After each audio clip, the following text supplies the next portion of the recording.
ಹೃತ್ಪೂರ್ವಕವಾಗಿ ಸ್ವಾಗತವನ್ನು ಕೋರುತ್ತಾ ಅದೇ ರೀತಿಯಾಗಿ ಇವತ್ತು ಈ ಒಂದು ಸುದ್ದಿಗೋಷ್ಠಿಯಲ್ಲಿ ಹಾಜರಾಗಿರ್ತಕ್ಕಂಥ ನಮ್ಮ ರೈತ ಸಂಘದ ಮುಖಂಡರು ಡಾಕ್ಟರ್ ಸಾಬಯ್ಯವರು, ಕರ್ನಾಟಕ ರೈತ ಸೇನೆಯ ಶಂಕರಗೌಡ ಪಾಟೀಲರು, ಜಾಧವ್ ಅವರು ಹಾಗೂ ಕನ್ನಡ ಪರ ಸಂಘಟನೆಯ ಹಿಂದಿಯವ್ರನ್ನ ಇವರೆಲ್ಲರನ್ನೂ ಕೂಡ ಇವತ್ತು ನಾವು ಸಂಘಟನೆ ಪರವಾಗಿ ಸ್ವಾಗತ ಕೊಡ್ತಾ, ಪ್ರಮುಖವಾಗಿ ಇವತ್ತು ನಾವು ಯಾವ ಒಂದು ಉದ್ದೇಶಕ್ಕಾಗಿ ಇವತ್ತು ಸುದ್ದಿಗೋಷ್ಠಿಯನ್ನು ನಡೆಸಲಿಕ್ಕೆ ಅಂತಂದ್ರೆ, ಡಿಸೆಂಬರ್ ತಿಂಗಳಲ್ಲಿ ಒಂದು ರಾಜ್ಯದ ಪ್ರಮುಖ ಸಾಮಾಜಿಕ ಹೋರಾಟಗಾರರು ಹಾಗೂ ಪರಿಸರ ಹೋರಾಟಗಾರರು ಸೇರಿಕೊಂಡು ಅದಲ್ಲದೆ ಹಲವಾರು ಜನಪರ ಹೋರಾಟದ ಸಂಘಟನೆಗಳು ಜೊತೆಯಾಗಿ ಈ ಒಂದು ಮಹದಾಯಿ ಯೋಜನೆಯನ್ನು ಕೈ ಬಿಡಬೇಕು, ಇದು ಯಾವುದೇ ರೀತಿಯೊಳಗ ಅರ್ಹ ಯೋಜನೆ ಅಲ್ಲ, ಈ ಯೋಜನೆಯಿಂದ ಕಂಪ್ಲೀಟ್ ಮಲಪ್ರಭಾ ವ್ಯಾಪ್ತಿಯ ಪ್ರದೇಶವನ್ನು ಬರ ಪ್ರದೇಶವನ್ನಾಗಿ ಮಾಡ್ತೇನೆ ಅನ್ನುವಂಥ ಒಂದು ಹೇಳಿಕೆಯ ಒಂದು ಸಂಪೂರ್ಣವಾಗಿ ಒಂದು ದೊಡ್ಡ ರಿಪೋರ್ಟನ್ನು ತಯಾರು ಮಾಡಿ ಅದನ್ನು ವೈಜ್ಞಾನಿಕ ಅನ್ನುವಂಥ ರೀತಿಯೊಳಗೆ ಪ್ರತಿಬಿಂಬನೆ ಮಾಡಿ ಅದು ಅವ್ರು ಕೊಟ್ಟಿರ್ತಕ್ಕಂಥದ್ದು ಅವೈಜ್ಞಾನಿಕವಾದಂಥ ಒಂದು ರಿಪೋರ್ಟು ಕೇಂದ್ರ ಸರ್ಕಾರಕ್ಕೆ ಸಲ್ಲಿಸಿದೆ.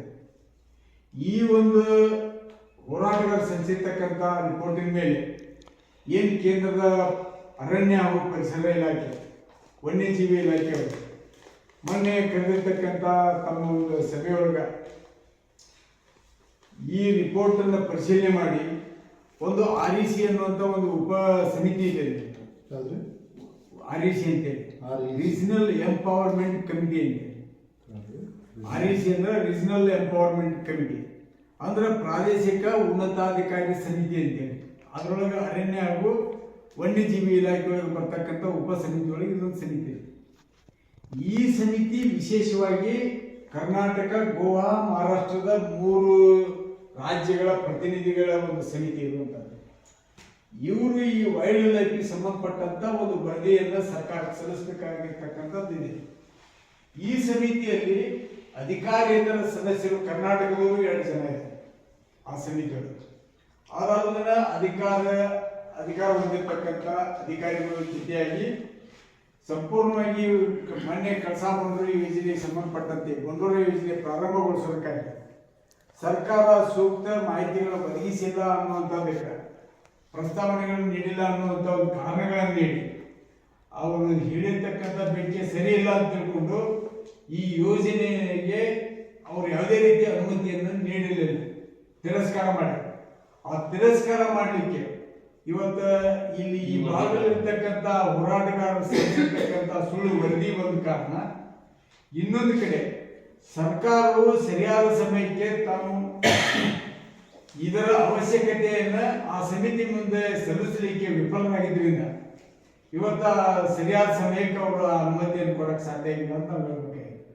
ಯಾಕಂದ್ರೆ ಇವತ್ತು ಸಂಪೂರ್ಣವಾಗಿ ಕಳಸಾ ಬಂಡೂರಿ ನಾಲಾ ಯೋಜನೆ ಜಾರಿ ಆಗಬೇಕಾಯ್ತಂದ್ರೆ ಪ್ರಥಮದೊಳಗೆ ರಾಜ್ಯ ಸರ್ಕಾರ ಬಹಳ ಕಾಳಜಿಯಿಂದ ಯಾವೆಲ್ಲ ವಿಷಯಗಳನ್ನ, ಅತಿ ಸೂಕ್ಷ್ಮ ವಿಷಯಗಳನ್ನ, ಪ್ರಸ್ತಾವನೆಗಳನ್ನ ಯಾರಿಗೆಲ್ಲ ಸಲ್ಲಿಸಬೇಕು, ಯಾವೆಲ್ಲ ಅನುಮತಿಗಳನ್ನು ಪಡಿಬೇಕು, ಯಾವ ಮಾರ್ಗದ ಮೂಲಕ ಪಡಿಬೇಕು ಅನ್ನೋದನ್ನ ಮಾಡಬೇಕಾಗಿತ್ತು.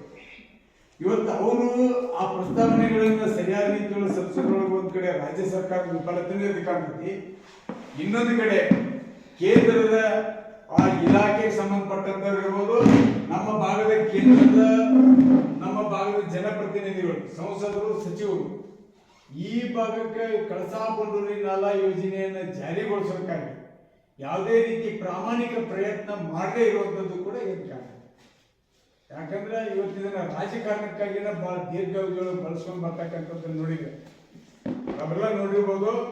ಹಿಂದಿನ ವಾಜಪೇಯಿ ಅವರ ಸರ್ಕಾರ ಇದ್ದಾಗಿಂದ ಅದಕ್ಕಿಂತ ಪೂರ್ವವಾಗಿ ಈ ಒಂದು ಕಳಸಾ ಬಂಡೂರಿ ಯೋಜನೆ ಪ್ರಾರಂಭ ಆಗಿದ್ದು 1976 ಅಂದಿನ ಗುಳೇಗುಡ್ಡದ ಶಾಸಕರಾದ BM ವೆಂಕಯ್ಯನವರಿಂದ ಪ್ರಾರಂಭ ಆಯಿತು. ಮತ್ತೆ ನಾವೀಗ ಮಹದಾಯಿ ಕಳಸಾ ಬಂಡೂರಿ ಅಂದ್ರೆ ಅದನ್ನ ಪ್ರಾರಂಭದಿಂದ ಹೇಳ್ಬೇಕಾಯ್ತು. ಈಗ ಅವತ್ತಿನಿಂದ ಪ್ರಾರಂಭವಾಗಿ 2000 ಇಸ್ವಿವರೆಗೆ ನಿರಂತರವಾಗಿ ಒಂದು ರೀತಿ ಹೋರಾಟ ನಡೀತಿ. 2000ರಿಂದ ಮುಂದೆ ಬರ್ತಕ್ಕಂಥ ಸರ್ಕಾರಗಳು ಸ್ವಲ್ಪ ಅನುಮತಿಗಳನ್ನು ಕೊಟ್ಟು ಕೆಲವು ಕಾಮಗಾರಿಗಳನ್ನು ಮಾಡಿ ಕೆಲವೊಂದಿಷ್ಟು ಸರ್ಕಾರದ ಹಣವನ್ನು ಖರ್ಚು ಮಾಡಿ ಇವತ್ತು ಅಂತಿಮವಾಗಿ ಅದಕ್ಕೆ ಯಾವುದೇ ರೀತಿಯೊಳಗೆ ಈ ಯೋಜನೆ ಜಾರಿಗೊಳಿಸಕ್ಕೆ ಸಾಧ್ಯ ಇಲ್ಲ ಅನ್ನುವಂಥ ಒಂದು ತಿರಸ್ಕಾರ ಮಾಡೋದನ್ನು ನೋಡಿದ್ರೆ ಎರಡೂ ರಾಜಕೀಯ ಪಕ್ಷಗಳು ಈ ಒಂದು ವಿಷಯವನ್ನು ಜೀವಂತವಾಗಿ ಇಟ್ಕೊಳ್ಳುವಂತ ಹುನ್ನಾರ ಈ ಭಾಗದ ಹೋರಾಟಗಾರರಿಗೆ ಕಾರಣದಂತೆ ನಾವಿವತ್ತ ಆ ಸರ್ಕಾರಗಳಿಗೆ ಒತ್ತಾಯ ಪಡಿಸ್ತೇವೆ, ಈ ಭಾಗದ ಎಲ್ಲ ಜನಪ್ರತಿನಿಧಿಗಳಿಗೆ ಆಗ್ರಹ ಪಡಿಸ್ತೇವೆ. ನಿಮ್ಮ ನಿಲುವೇನು? ಇವತ್ತು ವನ್ಯಜೀವಿ ಮಂಡಳಿ ಹಾಗೂ ಪರಿಸರ ಇಲಾಖೆಯವರು ಏನಿವತ್ತು ಅದಕ್ಕೆ ಅನುಮತಿ ಕೊಡಕ್ಕ ನಿರಾಕರಣೆ ಮಾಡ್ಯಾರ, ಇದ್ರ ಬಗ್ಗೆ ಎರಡೂ ಪಕ್ಷದ ಪ್ರತಿನಿಧಿಗಳು ತಮ್ಮ ಸ್ಪಷ್ಟತೆಯನ್ನು ಕೊಡಬೇಕು. ನೀವು ನಿಜವಾಗ್ಲೂ ಈ ಯೋಜನೆಯನ್ನು ಜಾರಿಗೊಳಿಸೋದಾಗಿದೆ, ಒಂದು ನಿರ್ದಿಷ್ಟಪಡಿಸಿದ ಅವಧಿಯೊಳಗೆ ಈ ಯೋಜನೆಯನ್ನು ಅಂತಿಮಗೊಳಿಸ್ತೇವೆ ಅನ್ನುವಂಥದ್ದನ್ನು ಹೇಳಿ. ಇಲ್ಲದೆ ಹೋದ್ರೆ ನೀವು ಇದನ್ನ ಬರೀ ರಾಜಕಾರಣಕ್ಕಾಗಿ ಈ ಒಂದು ಯೋಜನೆಯನ್ನ ಇನ್ನು 40 ವರ್ಷ ಇದನ್ನ ರಾಜಕೀಕರಣಗೊಳಿಸಿ ಇದನ್ನ ಬಳಸ್ಕೊಂಡು ಹೋಗುವಂಥದ್ದು ನಿಲ್ಲಿಸ್ಬೇಕಂತೇಳಿ ಈ ಭಾಗದ ಹೋರಾಟದ ಪರವಾಗಿ ನಾವು ಒತ್ತಾಯ ಮಾಡ್ತಾರೆ ತಮ್ಮ ಮೂಲಕ. ಆಮೇಲೆ ಇವತ್ತ ಅರಣ್ಯ ನಾಶ ಆಕತಿ ಅನ್ನುವಂಥದ್ದನ್ನ ಒಂದ್ ಕಡೆ ಈ ಭಾಗದ ಇದ್ರೊಳಗೆ ಈ ಕಾಂಪ್ರಿಹೆನ್ಸಿವ್ ರಿಪೋರ್ಟ್ ಒಳಗ ಯಾರೆಲ್ಲ ಪ್ರಮುಖರು ಭಾಗವಹಿಸ್ಯಾರನ್ನೋ 4 ಜನ ಪ್ರಮುಖರ ಹೆಸರು ಹಾಕ್ತೀವಿ. ಈ ಮಹದಾಯಿ ಯೋಜನೆ ಮಾರಕ ಅನ್ನೋದ್ರ ಬಗ್ಗೆ ನಮ್ಮ ಈ ಭಾಗದ ಒಬ್ಬ ಸಾಮಾಜಿಕ ಹೋರಾಟಗಾರರು, ಸಾಮಾಜಿಕ ಪರಿವರ್ತನಾ ಹೋರಾಟಗಾರರ ಮುಖ್ಯಸ್ಥರಾದಂಥ SR ಹಿರೇಮಠ ಅವರು ವಿರೋಧ ಮಾಡಿದ್ದಾರೆ. ಅದೇ ರೀತಿ ನಮ್ಮ ಭಾಗದ ಪರಿಸರವಾದಿಗಳಾದಂಥ ಸುರೇಶ್ ಬಿಳಿಕರ್ ಅವರು ವಿರೋಧ ಮಾಡಿದ್ದಾರೆ. ಬೆಳಗಾವದ ದಿಲೀಪ್ ಕಾಮತ್ ಅನ್ನುವಂಥವ್ರು, ಆಮೇಲೆ ಆ ಭಾಗದ ದೇಶಪಾಂಡೆ ಅನ್ನುವಂಥವ್ರು, ಬೆಳಗಾವಿ ಜಿಲ್ಲೆಯ ಹೋಟೆಲ್ ಉದ್ದಿಮೆದಾರರ ಸಂಘದವರು, ಮತ್ತಲ್ಲಿ ಚೇಂಬರ್ ಆಫ್ ಕಾಮರ್ಸ್ನವರು, ಇನ್ನೂ ಹಲವಾರು ಸಂಘಟನೆಗಳು ಸೇರಿ ಈ ಒಂದು ಯೋಜನೆಯನ್ನು ಕೈಗೊಳ್ಳಬಾರದು ಅನ್ನುವಂಥದ್ದನ್ನು ಒತ್ತಾಯಪಡಿಸಿದೆ. ಇವತ್ತು ಅರಣ್ಯ ನಾಶಕತಿ, ಪಶ್ಚಿಮ ಘಟ್ಟ ನಾಶಕತಿ. ನಾವಿವತ್ತ ಈ ಎಲ್ಲ ಪರಿಸರವಾದಿಗಳಿಗೆ ನಾವು ವಿನಂತಿ ಮಾಡ್ಬೇಕು. ನಾವಿವರು ನೀವೇನು ಪರಿಸರ ಕಾಳಜಿ ಐತಿ ನಾವು ಅದನ್ನ ಒಪ್ಕೋತೇವೆ, ನಿಮ್ಮ ಪರಿಸರ ಕಾಳಜಿಯನ್ನು ನಾವು ಸ್ವಾಗತ ಮಾಡ್ತೇವೆ. ಬಟ್ ನಾವಿವತ್ತು ರೈತರೇನು ಕೇಳಾಕತ್ತೀವಪ್ಪ ಅಂದ್ರೆ ನಾವು ಅದೇ ರಾಜಕೀಯ ಪ್ರೇರಿತವಾಗಿ ಹೋರಾಟಕ್ಕೆ ಇಳಿದೇವೆ. ನಮಗ ನೀರಿನ ಅವಶ್ಯಕತೆ ಇದೆ. ತಾವೆಲ್ಲ ಹೇಳಿದಂತೆ ಮಲಪ್ರಭಾ ಪ್ರಾಜೆಕ್ಟ್ನೊಳಗೆ ಕಬ್ಬು ಬೆಳೆಯಕತ್ತಾರಂತೆ ನೀವು ಈ ರಿಪೋರ್ಟ್ನೊಳಗೆ ತೋರಿಸಿರಿ, ಅದು ಸುಳ್ಳು ಐತಿ. ನಾವ್ಯಾರು ಈ ಕಡೆ ಮಲಪ್ರಭಾ ಅಚ್ಚುಕಟ್ಟು ಪ್ರದೇಶದೊಳಗೆ ಕಬ್ಬು ಬೆಳೀತಾ ಇಲ್ಲ, ನಾವೆಲ್ಲ ಆಹಾರ ಧಾನ್ಯಗಳನ್ನು ಬೆಳೀಲಿಕ್ಕಿರ್ತೇವೆ. ಅಚ್ಚುಕಟ್ಟು ಪ್ರದೇಶದೊಳಗೆ ನೋಟಿಫೈಡ್ ನೀರಾವರಿ ಕ್ಷೇತ್ರ ಅಂತ ತೋರಿಸ್ಯಾರ. ಸಂಪೂರ್ಣವಾಗಿ ಡ್ಯಾಮ್ ನಿರ್ಮಾಣ ಮಾಡೋದ್ರಿಂದ ಇವತ್ತಿನವರೆಗೆ ನೀರು ಮುಟ್ಸಕ್ಕಾಗಿಲ್ಲ, ಬರೀ ಆಹಾರ ಪದಾರ್ಥಗಳಿಗೆ ನೀರು ಮುಟ್ಸಕ್ಕಾಗಿಲ್ಲ. ಬರೀ 2 ತಾಲೂಕಿಗೆ ಮಾತ್ರ ಮುಟ್ಟಿ ಇನ್ನುಳಿದ ತಾಲೂಕುಗಳಿಗೆ ನೀರು ತುಂಬಿಸಕ್ಕಾಗಿಲ್ಲ. ಯಾಕಂದ್ರೆ ಮಲಪ್ರಭಾ ಜಲಾಶಯದೊಳಗೆ ಇರ್ತಕ್ಕಂಥ ನೀರಿನ ಕೊರತೆ ಇಲ್ಲ. ಇನ್ನೊಂದು ಕಡೆ ತಾವೇನು ಪರಿಸರ ಉಳಿಸ್ಲಿಕ್ಕೆ ಈ ಯೋಜನೆಯನ್ನು ಮಹದಾಯಿ ಯೋಜನೆ ಜಾರಿ ಮಾಡ್ಬೇಕಂತೇಳಿ 76ರಿಂದ ಈ ಹೋರಾಟ ನಡೆದು ಬಂದಾಗ ನೀವ್ಯಾಕೆ ಅವತ್ತಿನ ಸಂದರ್ಭದೊಳಗೆ ನೀವು ಧ್ವನಿ ಎತ್ತಿಲ್ಲ?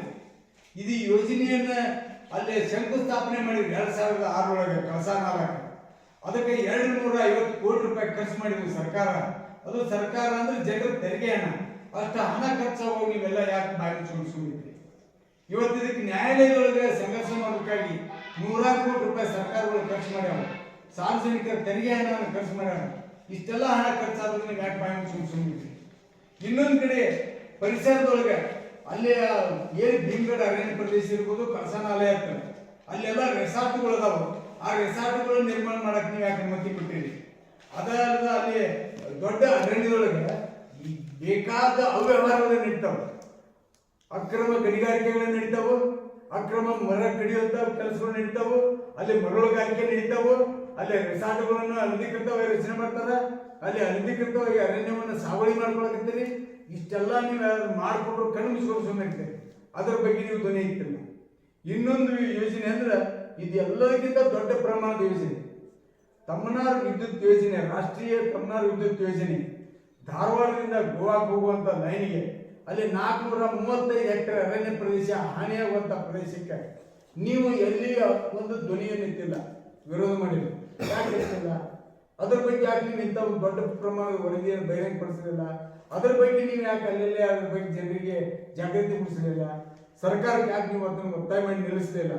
ಇವತ್ತು ಆ ಒಂದು ಯೋಜನೆ ಜಾರಿಗೊಳಿಸೋದಕ್ಕಾಗಿ ಕೇಂದ್ರ ಹಾಗೂ ರಾಜ್ಯ ಸರ್ಕಾರ ಎರಡೂ ಕೂಡ ಅನುಮತಿ ಕೊಟ್ಟವು.